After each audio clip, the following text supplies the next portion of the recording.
Halo pemirsa, apa kabar hari ini? Semoga Anda selalu sehat di masa pandemi dan selalu bersemangat untuk menjalani aktivitas. Bagi pemirsa yang harus tetap bekerja di luar rumah, jangan lupa untuk menggunakan masker. Hari ini program Berita Newspoint hadir menjumpai Anda bersama saya Khairunisa. Selama 30 menit ke depan, Newspoint akan menyajikan berita terbaru seputar Universitas Brawijaya dan Malang Raya. Jangan kemana-mana, keep on our channel Newspoint.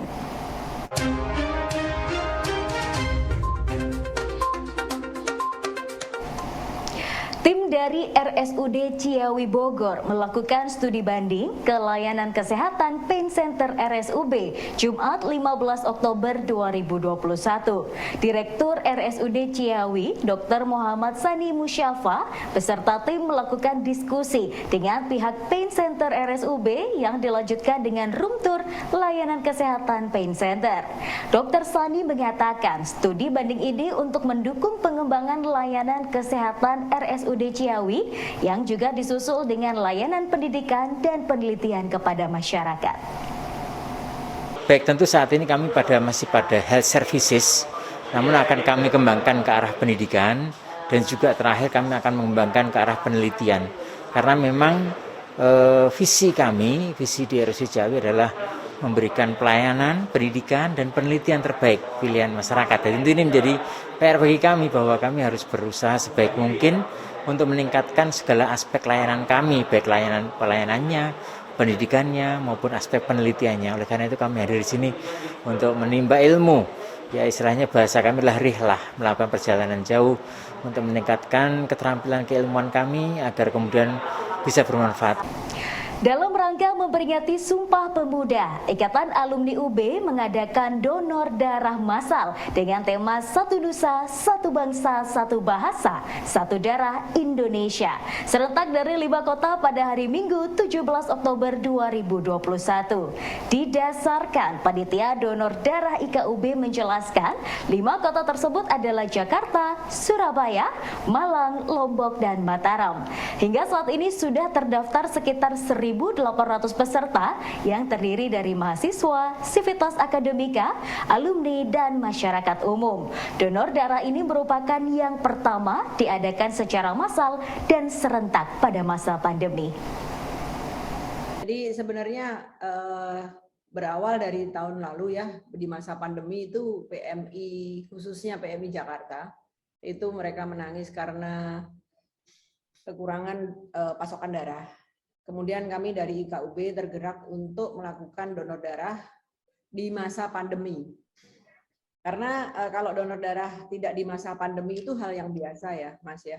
Jadi di masa pandemi itu mereka banyak yang ketakutan untuk berdonor darah. Makanya tagline untuk tahun lalu itu saatnya berbagi saatnya saling berbagi tanpa rasa takut. Itu merupakan acara donor darah pertama kali di Indonesia selama pandemi dan mendapatkan aplaus dari Pak JK. Pak JK sendiri hadir saat itu dan kami berhasil mengumpulkan 500 kantong khusus untuk Jakarta. Kemudian tahun ini kenapa kami memilih sebenarnya 5 ya Mas, Jakarta, Malang, Surabaya, NTB itu ada 2, jadi Lombok dan Mataram gitu. Jadi ada 5. Sebenarnya kami juga kepingin mewadahi tempat-tempat lain, tapi karena keterbatasan waktu, sebenarnya acara ini udah kami rencanakan itu dari Agustus atau Juli. Agustus itu bertepatan dengan kemerdekaan, tapi karena kita masih COVID-nya masih tinggi, kemudian baru dibuka 1 bulan yang lalu, udah mendapat lampu hijau.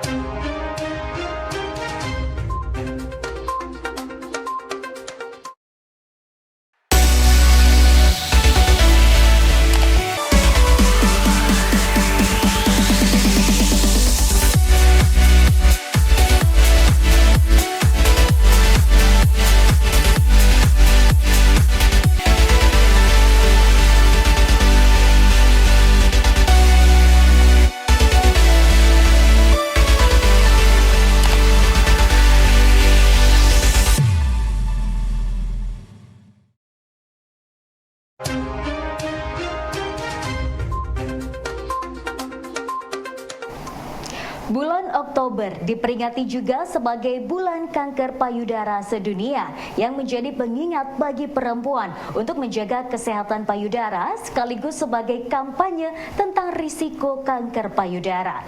Spesialis penyakit dalam Dr. Sinta Oktia Wardani menghimbau agar deteksi kanker payudara dilakukan sejak dini melalui screening rutin. Oke, jadi kapan ya kita perlu curiga kalau payudara kita tuh ada kanker? Nah, itu misalnya payudara kita tiba-tiba teraba lebih keras, kemudian ada cekungan, atau erosi atau kayak luka di kulit, atau kemerahan, atau keluar cairan yang tidak pada saat menyusui, Mbak. Nah, cairannya itu bisa cairan bening atau cairan berupa darah. Kemudian atau kulit payudaranya itu seperti kulit jeruk, seperti ada bintik-bintik. Bintik-bintiknya itu, Mbak. Jeruk itu kan ada bintik-bintiknya ya. Atau yang kadang tidak dipahami pasien ini puting susunya, Mbak, tertarik ke dalam. Nah, itu harus kita curiga. Kemudian ada benjolan ya, paling mudah biasanya pasien lebih aware kalau munculnya gejalanya berupa benjolan gitu. Tapi kalau yang lain-lain itu seringkali terlewatkan oleh pasien ya, Mbak. Itu. Kemudian mungkin yang perlu ditekankan adalah screening, Mbak. Screening kanker payudara. Nah, screening kanker payudara ini ada 2. Yang paling mudah adalah dengan sadari, periksa payudara sendiri. Nah, itu ada caranya, Mbak ya. Jadi yang pertama kita di depan kaca, BH-nya kita buka, kemudian kita lihat payudara kanan kiri simetris apa enggak, sama besar apa enggak, kemudian ada luka atau enggak, ada benjolan atau enggak. Kemudian kita raba, Mbak. Rabanya itu ada 2 cara. Yang pertama muter, diputar dari luar ke dalam, kemudian yang kedua adalah caranya ditekan dari atas ke bawah, kemudian dari pinggir, paling pinggir, atas ke bawah, ke atas lagi, ke bawah lagi, seperti itu, sampai ke payudara tengah. Nah, kemudian yang terakhir adalah ditekan payudaranya itu ke arah puting susu, nah itu keluar cairan atau enggak. Itu yang paling mudah, bisa dilakukan sebulan sekali. Nah, kemudian screening yang kedua ada namanya sadanis, Mbak. Periksa payudara klinis. Nah, kalau yang ini ibu-ibu itu bisa minta bantuan, bisa bidan, perawat atau dokter ya, bidan atau perawatnya yang terlatih atau dokter untuk memastikan ya, memeriksa, melihat ada tanda-tanda yang mengarah ke kanker payudara atau enggak. Seperti itu. Itu tadi screening. Nah, ada lagi selain screening itu adalah deteksi dini. Nah, bedanya apa? Kadang kita sulit membedakan. Kalau screening itu kita rutin sebelum ada gejala sudah kita lakukan.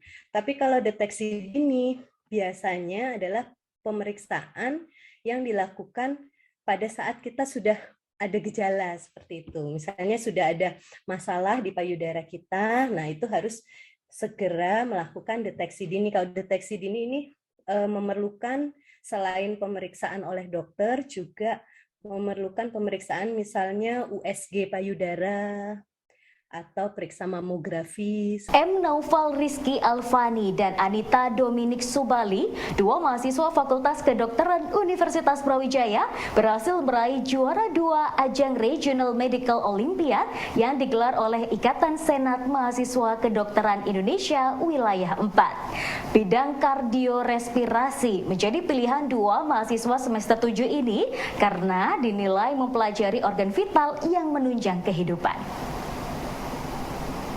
Jantung itu kan sistem utama di tubuh gitu ya, penting gitu. Jadi kelihatan nyata banget krusial vitalnya gitu.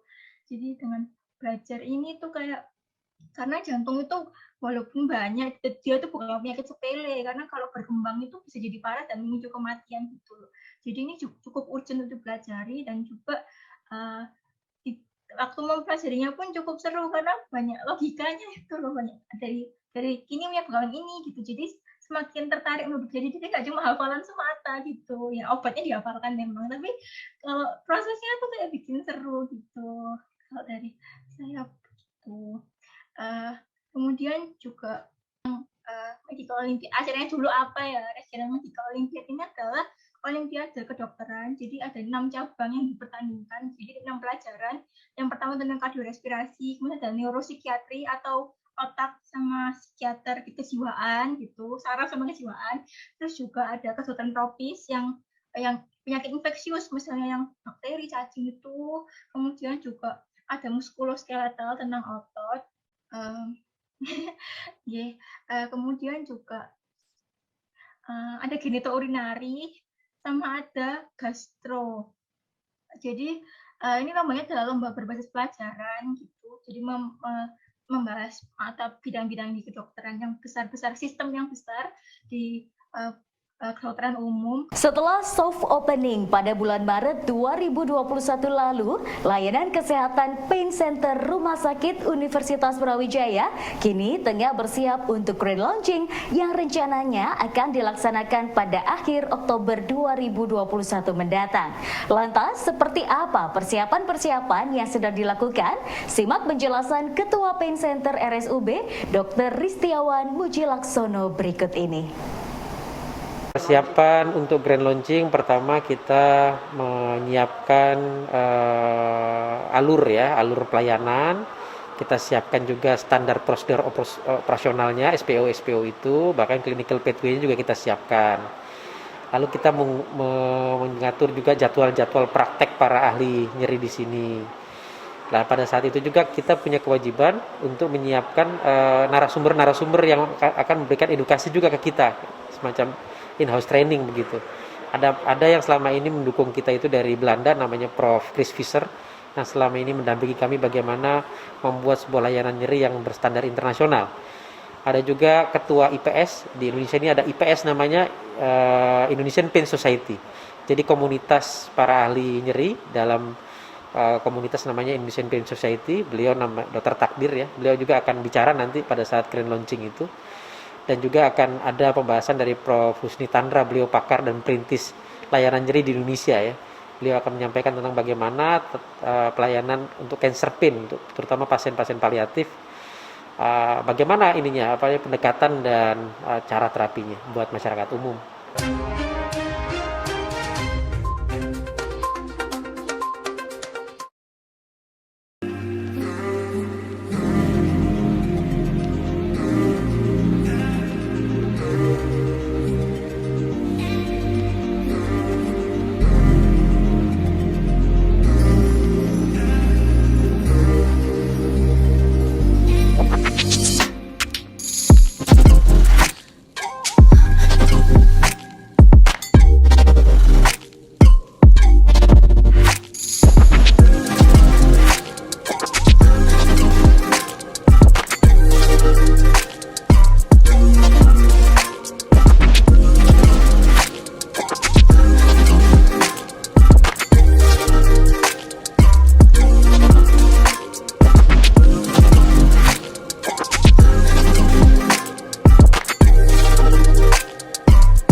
Pakar Halal Center Indonesia, Profesor Sukoso menjelaskan bahwa kewajiban produk halal untuk produk makanan, non-makanan, dan jasa di Indonesia merupakan amanat Undang-Undang Nomor 33 Tahun 2014 mengenai jaminan produk halal. Undang-undang ini kemudian diperkuat melalui Undang-Undang Nomor 11 tentang Cipta Kerja yang mempercepat proses pelaksanaan secara efisien. Di sini seringkali bertanya orang, kok diwajibkan? Iya, ini pesan undang-undang. Undang-undangnya nomor 33 yang diperkuat lagi undang-undang nomor 11 tentang Cipta Kerja. Semuanya hampir sebagian besar tidak mengalami perubahan, hanya beberapa hal yang menyesuaikan dengan kondisi supaya sertifikasi halal ini lebih cepat, lebih efisien, lebih transparan semacam itu diperkuat di undang-undang nomor 11. Karena itu saya tetap merujuk pada undang-undang nomor 33 ini. Pasal 1 itu menjelaskan bahwa apa yang di sertifikasi halal? Produknya itu apa? Barang dan atau jasa. Jadi kalau BPOM tadi badan ini menangani obat dan makanan, maka BPJBH menangani lebih luas lagi. Barang dan atau jasa yang meliputi makanan, minuman, obat, kosmetik, produk kimia, produk biologi, produk rekayasa genetik, serta barang gunaan yang dipakai, digunakan, atau dimanfaatkan oleh masyarakat. Ini jelas sekali undang-undangnya. Kemudian kok wajib? Iya, diatur lagi di pasal 4. Kalau berjualan di Indonesia, maka produknya wajib bersertifikat halal. Nah, bagaimana kalau tidak bersertifikat halal dan dia mengandung material yang diharamkan ini, maka pasal 26 mengaturnya, ya. Pelaku usaha ini siapa yang harus memberi keterangan? Pelaku usahanya, bukan pemerintah. Pelaku usahanya harus jujur menyampaikan. Transformasi UMKM dari informal menjadi formal dengan memiliki nomor induk berusaha menjadi instrumen penting bagi UMKM dalam mempercepat proses pengajuan sertifikasi halal. SJ Arifin dari Halal Institute dalam seminar Kemenkop dan IKUB menyebutkan transformasi UMKM ini menjadi poin yang perlu didorong oleh semua pihak agar UMKM dapat memenuhi kriteria dan standar dalam pengurusan sertifikasi halal.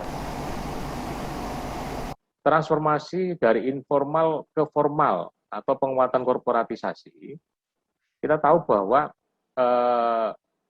salah satu syarat paling mendasar dari dokumen paling mendasar ketika kita mengajukan sertifikat halal itu adalah bahwa harus melengkapi aspek legal yang bentuknya adalah NIB. Saya kira semua pelaku usaha hari ini itu paham persis betapa strategisnya NIB karena dia secara praktis telah menggantikan berbagai jenis perizinan yang ada sebelumnya, ada SIUP, TTP, UMK, segala macam. Dan NIB ini akan menjadi memang kalau dalam sarana yang dapat mendorong usaha-usaha informal yang ada di masyarakat untuk bertransformasi menjadi usaha formal. Dan ini menjadi dokumen yang dipersyaratkan, menjadi dokumen dasar yang dipersyaratkan ketika pelaku usaha mengajukan sertifikasi halal. Kemudian yang kedua, transformasi ke digital dan pemanfaatan teknologi tadi sudah dijelaskan lumayan panjang oleh Prof. Sukoso tentang si halal, karena ini memang warisan beliau si halal ini. Jadi dengan si halal ini, keseluruhan alur sertifikasi halal itu bisa dipantau karena ini menggunakan aplikasi digital gitu, si halal ini. Jadi saya pikir bahwa ini platform utama yang jadi nggak ada lagi pengurusan sertifikasi halal itu nggak ada manualnya itu, semuanya menggunakan sistem ini. Nah, saya kira ini kompatibel lah dengan transformasi ke arah ekonomi digital karena harapannya kan dengan penggunaan infrastruktur digital ini maka kedepannya itu akan ada korelasinya dengan penguatan pasar, akses pasar, kemudian permodalan dan yang lain. Kemudian yang ketiga, transformasi ke dalam rantai nilai. Nah, ini penting untuk kita catat karena sistem sertifikasi halal di Indonesia itu adalah menggunakan sistem ketertelusuran atau halal traceability system. Ketertelusuran itu yang menjadi prinsip utama dalam pemeriksaan halal, itu yang menekankan ketelitian dan kehati-hatian dalam menilai kehalalan produk dari hulu sampai hilir. Kondisi daring tidak membuat patah arang aktivis Badan Eksekutif Mahasiswa di UB untuk menjalankan roda organisasi. Memanfaatkan media sosial seperti Instagram, Line, TikTok menjadi pilihan bagi para aktivis untuk mensosialisasikan dan mengeksekusi programnya. Putra Dwi Nugroho, Presiden BEM Fakultas Peternakan menyampaikan, saat ini media sosial digunakan sebagai pilihan dalam menjalankan program gerakan mahasiswa dan menyapa mahasiswa baru. Kita nggak boleh berdiam diri karena kita nggak boleh menyalahkan keadaan. Jadi tetap program kerja yang kita kita sudah bangun itu harus tetap berjalan, namun berjalannya itu ada media yang berbeda, ada output yang berbeda di sana, Pak. Jadi kita memikirkan beberapa cara. Nah, setelah itu berjalan sampai periode berganti saya menjadi presiden BEM. Nah, pada dasarnya cara berkomunikasi itu akan tercapai jika harmonisasi di internal itu sudah beres, Pak. Nah, harmonisasi di internal itu juga awal juga dari komunikasi tersebut. Nah, teman-teman pengurus saya yang di BEM ini rata-rata seluruhnya itu adalah dari BEM tahun lalu, Pak. Jadi karena kita sudah tahap harmonisasi internal itu sudah ada, kita saling mengenal satu sama lain, akhirnya kita mengkomunikasikan suatu hal itu mudah, Pak. Makanya di misi saya itu yang pertama adalah mengharmonisasi di internal dulu. Jadi apapun nanti program kerjanya, apapun nanti kendala itu bisa kita komunikasikan di sana. Nah, bagaimana sih caranya kita mengkomunikasikan itu adalah dari situ, Pak. Jadi karena kita sudah harmonis di internal, kita saling mengenal, jadi disitulah adanya peran dari pemimpin, ada peran dari teman partner kerja, di sanalah yang match di sana, Pak. Jadi kalau nantinya pemimpinnya aja nggak bisa harmonis di dalam tataran pengurus, itu susah untuk mengkomunikasikan atau menggerakkanlah masa untuk membuat program kerja yang baik. Terus berbicara tentang perihal itu ya Pak ya, perihal media sosial sebagai alat penggerak dari organisasi. Memang betul pada dasarnya karena kita semua serba online, akhirnya kita merubah gayanya yang dulu offline, sekarang kita buatkan online. Jadi bagaimana caranya teman-teman mahasiswa baru atau mahasiswa secara umum, bagaimana caranya dapat mengetahui program-program kerja dari BEM, itu sebenarnya itu banyak caranya, Pak. Jadi kita sudah kayak kemarin sampai sekarang kan lagi viral ya, maksudnya viral dalam arti penggunaan TikTok. Nah, kita coba, Pak, di sana membuat peran-peran TikTok di sana, itu kita membuat video TikTok di sana dan itu disebarkan ke mahasiswa. Jadi antusiasnya itu yang kita ambil, Pak. Nah, di sisi lain, waktu pandemi seperti ini kan mahasiswa itu semua pasti pegang gadget, Pak, sekarang. Jadi karena kesibukan di rumah yang nggak sepadat waktu kita offline itu, sehingga banyak mahasiswa itu bermedia sosial, IG, terus Line, TikTok, YouTube. Nah, itu yang kita sasar, Pak, marketnya. Ya pemirsa, informasi tadi sekaligus menutup perjumpaan kita hari ini. Jangan lupa saksikan News Point setiap hari pukul 19.30 waktu Indonesia Barat hanya di UB TV, Televisi Pendidikan Universitas Brawijaya. Saya Khairunisa dan seluruh kru yang bertugas pamit undur diri. Tetap patuhi protokol kesehatan, wajib menggunakan masker. Terima kasih dan selamat beraktivitas.